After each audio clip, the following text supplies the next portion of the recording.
C'est Oufoué. Hubert Maga du Bénin, vous avez dit aussi. Dahomey, oui. À l'époque, c'était Dahomey. Dahomey, oui. Voilà. C'est eux que la France a utilisé contre les vrais RDA, les vrais défenseurs. Parce que pour le Niger, par exemple, c'était le Sawaba, le parti Sawaba, qui était la section du RDA au Niger et qui demandait l'indépendance immédiate, sans condition, comme en Guinée.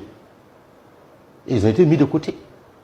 Et on a fait monter ceux qui étaient prêts à la collaboration, puisque, comme je vous disais tantôt, Houphouët-Boigny était ministre d'État du général de Gaulle. Donc l'indépendance a été sabotée. Donc Houphouët-Boigny était le recruteur officiel de De Gaulle en Afrique ou pas? C'est le préfet, comment on appelle ça? Le représentant... Le chef des valets locaux, en fait. Absolument. C'était le proconsul français pour l'Afrique de l'Ouest francophone. Et il a joué très bien son rôle, jusqu'au bout. Jusqu'au bout de sa vie, il a été attaché de façon ombilicale à la France. Moi, ce n'est pas quelqu'un qui me l'a dit. J'étais là, à Lomé, à la réunion des chefs d'État. J'étais avec le président Sankara. Quand Oxens, le DG de Air Afrique à l'époque, un Congolais, est venu avec son plan de redressement de la compagnie aérienne pour exposer au chef d'État. Et c'est Oxens Ikonga. Il proposait de licencier, je crois, 400 ou 500 employés de Air Afrique pour pouvoir redresser la compagnie. Et c'était Eyadema qui présidait. Eyadema dit, quelle solution on a par rapport à ça? Je vais demander la parole au doyen. Houphouët-Boigny a dit ceci. Je vous ai toujours dit qu'un noir ne peut pas diriger une compagnie en Afrique. Air Afrique ne peut pas être dirigée par un Africain. Houphouët-Boigny a osé dire ça devant tous les chefs d'État. Oui. Et il a dit, donnez-moi le feu vert, je vais voir mes amis français, ils vont nous amener un Français pour redresser Air Afrique. Il n'y a que Thomas Sankara qui a pris la parole pour dénoncer ce comportement-là et donner l'exemple de Ethiopian Airlines qui existe depuis 1945 et qui n'a jamais utilisé un expatrié comme DG. Mais jusqu'à nos jours, Ethiopian est une des premières meilleures compagnies du monde. Ce n'est pas de l'Afrique seulement, du monde. Et systématiquement, il lui a dit qu'il faut arrêter de louer les avions sans payer, transporter vos ananas et vos produits sur la France sans payer, nommer vos anciens ministres, demander à ce qu'on nomme vos anciens ministres comme des directeurs à l'intérieur de la compagnie avec les avantages inouïs. Et la société peut se redresser par nous-mêmes. Sankara était donc le seul et unique à prendre la parole pour défier Houphouët-Boigny sur l'avenir de Air Afrique. Et quand il a fini, Eyadema a dit que de toute façon le débat est clos, on va demander au doyen d'appliquer sa solution. Voilà comment Yves Roland Bilkar a été nommé DG de Air Afrique. Il a vendu tous les avions, tous les Boeing, et commencé à payer les Airbus. Et je me rappelle très bien de cette interview qu'il a donnée à Jeune Afrique, puisqu'il n'arrivait pas à redresser la compagnie.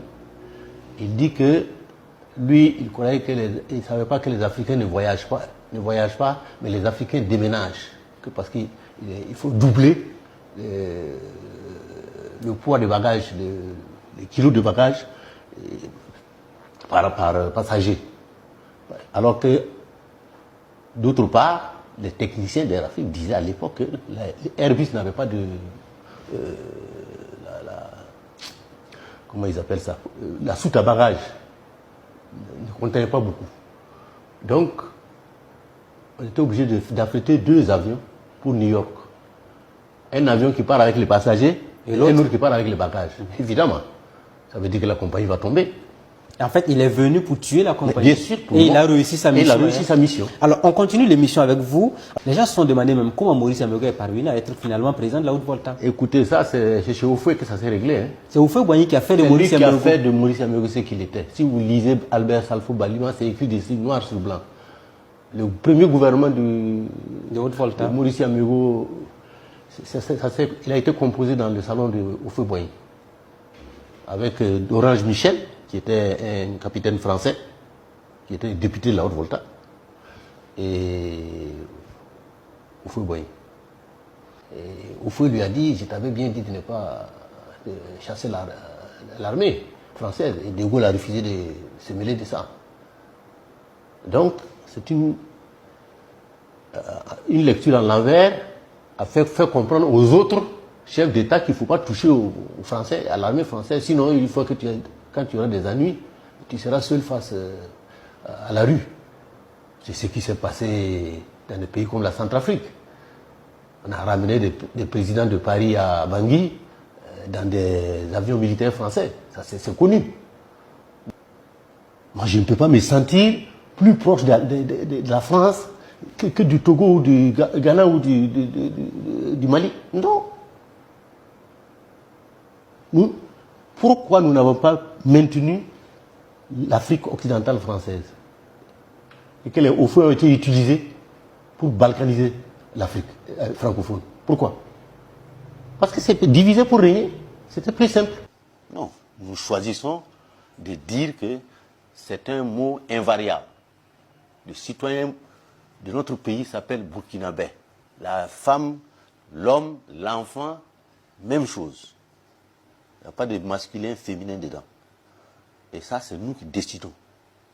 On ne paye pas de tribut à la langue française pour ça. Voilà.